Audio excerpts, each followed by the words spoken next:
খোলা জায়গা যে কোনো মতে ওরা ঢুকতে পারে। এইখান থেকে মোটামুটি 2 কিলোমিটার, 11 কিলোমিটার হবে, 1 কিলোমিটার হবে না, 2 কিলোমিটার হবে। এখান থেকে ফাঁকা আছে, এটা বেড়া কাটা নেই, বেড়া নেই। অনুপ্রবেশ রুখতে সীমান্তে কাটা তার এবং সেখানে আজকে বিএসএফকে আনুষ্ঠানিকভাবে জমি হস্তান্তর শুরু করবেন মুখ্যমন্ত্রী। একেবারে মন্ত্রিসভার যে প্রথম বৈঠক, সেই বৈঠক থেকেই কিন্তু এই ঘোষণা মুখ্যমন্ত্রী করেছিলেন। এবং যেটা জানা যাচ্ছে, আজকে বিকেল 5টায় নবান্নে জমি হস্তান্তরের সই সাবুত প্রক্রিয়া চলবে। সীমান্তে কাটাতারের জন্য জমি হস্তান্তরের নির্দেশ মুখ্যমন্ত্রী দিয়েছিলেন। তিনি বলেছিলেন যে 45 দিনের মধ্যে এই প্রক্রিয়া সম্পূর্ণ করতে হবে। এই নির্দেশ একেবারে যে প্রথম প্রশাসনিক বৈঠক, সেই বৈঠকে এই নির্দেশ দিয়েছিলেন এবং আজ সেই হস্তান্তরের প্রক্রিয়া শুরু হচ্ছে। আমরা জানবো এই বিষয়ে। বিক্রম দাস সরাসরি রয়েছেন প্রতিনিধি। বিক্রম, একেবারে দেখো, সীমান্তে ফেন্সিংয়ের জন্য বিএসএফকে জমি দেওয়ার যে হস্তান্তরের প্রক্রিয়া তা আজকেই শুরু হয়ে যাবে, এমনটাই জানা যাচ্ছে। যে মুখ্যমন্ত্রী শুভেন্দু অধিকারী তিনি আজকের উত্তরবঙ্গ থেকে ফিরে মূলত নবান্নে 5টার সময় একটি গুরুত্বপূর্ণ বৈঠকে বসবেন বিএসএফের শীর্ষ কর্তাদের সঙ্গে, এবং সেখানেই কিন্তু এই জমি হস্তান্তরের জন্য যে সই সাবুতের প্রক্রিয়া তাও শুরু হয়ে যাবে। আমরা জানি যে বিজেপির তরফ থেকে নির্বাচনের আগে থেকেই যে বিষয়টা বলা হচ্ছিল যে ক্ষমতায় আসলে তারা কিন্তু বিএসএফকে যে সমস্ত জমি কার্যত দেওয়া হয়নি, এতদিন ধরে আটকে রাখা হয়েছিল বলে অভিযোগ ছিল, সেই সমস্ত জমি হস্তান্তর করা হবে যাতে আনফেন্স জায়গাগুলোকে ফেন্সিং করা যায় এবং অনুপ্রবেশ বন্ধ করা যায়। মুখ্যমন্ত্রী শুভেন্দু অধিকারী তিনি কিন্তু প্রথম ক্যাবিনেট যে মিটিং হয়েছিল তারপরেই তিনি স্পষ্ট করে দিয়েছিলেন যে 45 দিনের মধ্যে বিএসএফকে জমি হস্তান্তরের প্রক্রিয়া শেষ করা হবে, এবং সেই অনুযায়ী আজকের অত্যন্ত গুরুত্বপূর্ণ বৈঠক হতে চলেছে বিকেল 5টার সময়, যেখানে কাটা তার দেওয়ার জন্য বা ফেন্সিং করার জন্য মূলত রাজ্য সরকারের তরফ থেকে আনুষ্ঠানিকভাবে এই জমি হস্তান্তরের যে প্রক্রিয়া তার যে সই সাবুত তা কিন্তু হবে, যেখানে বিএসএফের শীর্ষ কর্তারা উপস্থিত থাকবে, এমনটাই আমরা জানতে পাচ্ছি। এর পাশাপাশি মূলত যেটা জানা যাচ্ছে যে অনুপ্রবেশ, কাটাতার দেওয়া এবং সীমান্তবর্তী এলাকার নিরাপত্তা নিয়ে কিন্তু গুরুত্বপূর্ণ আলোচনা হতে পারে দুপক্ষের মধ্যে, এমনটাই প্রাথমিকভাবে আমরা নবান্ন সূত্রে জানতে পারছি। বিক্রম, তোমাকে ধন্যবাদ। আর এবার আপনাদের শোনাই, এর আগে মুখ্যমন্ত্রী শুভেন্দু অধিকারী বিএসএফকে এই জমি হস্তান্তরের বিষয় ঠিক কি বলেছিলেন।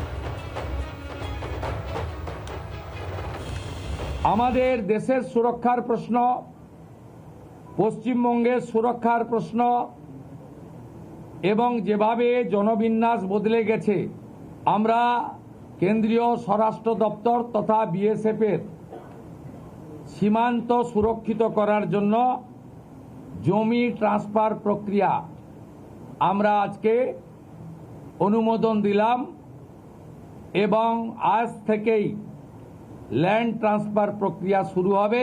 ভূমি ও রাজস্ব সচিব তাকে এবং মুখ্য সচিবকে দায়িত্ব দেওয়া হলো 45 দিনের মধ্যে বিএসএফ এর প্রয়োজনীয় জমি হস্তান্তর সম্পূর্ণ করতে হবে।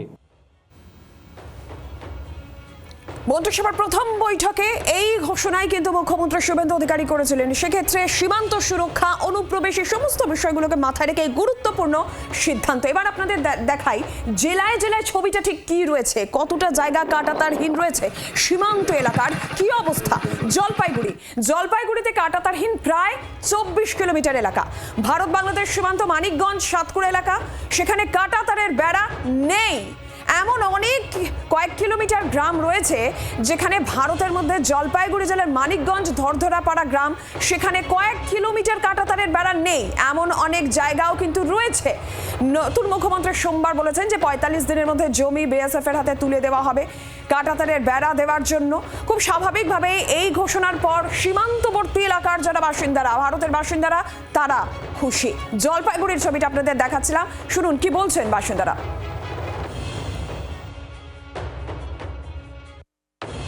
কাটাতারের বেড়াটা ওই জায়গায় হওয়ার পরে ওটা খুব ভালো হবে, তাতে আমাদের অসুবিধা নেই। এমনি কি চিন্তা থাকে যে কোনো মুহূর্তে ওরা এই যেখানে খোলা জায়গা যে কোনো মতে ওরা ঢুকতে পারে। গরু ছাগল বলে না এরকম নিয়ে চলে যায়, বলে এদিক, হ্যাঁ ওদিক থেকেও ইয়ে হয়, আমাদের এদিক থেকেও আবার কিছু পার হয়। অনেক সময় চোরা চালানো হয়। হ্যাঁ হ্যাঁ, বিএসএফ থাকে, তো বিএসএফ থাকে। ওই মাঝখানে কিছু জায়গায় জঙ্গল আছে, তো ওই জঙ্গলে রাত্রেবেলা ওরা আবার যেতে পারে। এটা কাটাতার বেড়া হয়ে গেলে, ওটা বেড়া হইলে আমাদের নিশ্চিন্ত।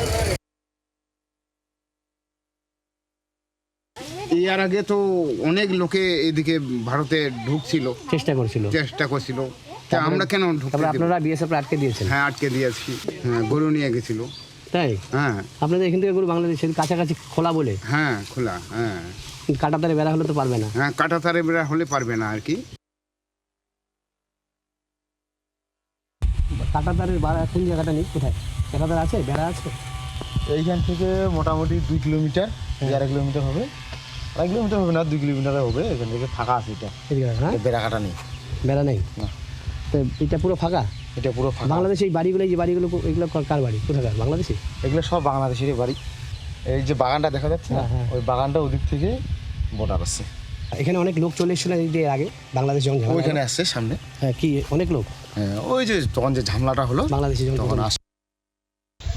আমি এই মুহূর্তে দাঁড়িয়ে রয়েছি ভারত বাংলাদেশ সীমান্তে, আর এই মানিকগঞ্জ এলাকায় এই যে সামনেই দেখা যাচ্ছে যে ফাঁকা জমি, পুরোটা কিন্তু ফাঁকা রয়েছে। বেশ কয়েক কিলোমিটার এলাকায় কাঁটাতারের বেড়া নেই, খোলা এই যে মাঠ, এখান দিয়ে কিন্তু অবাধ বিচরণ হতে পারে বাংলাদেশিদের। যদি এই কাঁটাতারের বেড়া, এই জায়গাগুলো আটকে দেওয়া হয়, তাহলে বাংলাদেশিরা কোনোভাবেই এই ভারতে প্রবেশ করতে পারবে না। এই মানুষগুলো চাচ্ছেন এই এলাকায় খুব শীঘ্রই কাঁটাতারের বেড়া হলে এই সমস্যার সমাধান হয়ে যাবে। খুশির হাওয়া এলাকায়। ভারত বাংলাদেশ সীমান্ত, মানিকগঞ্জ থেকে প্রদ্যুৎ দাস, জি 24 ঘন্টা। বাংলার আওয়াজ, বাঙালির আবেগ, জি 24 ঘন্টা।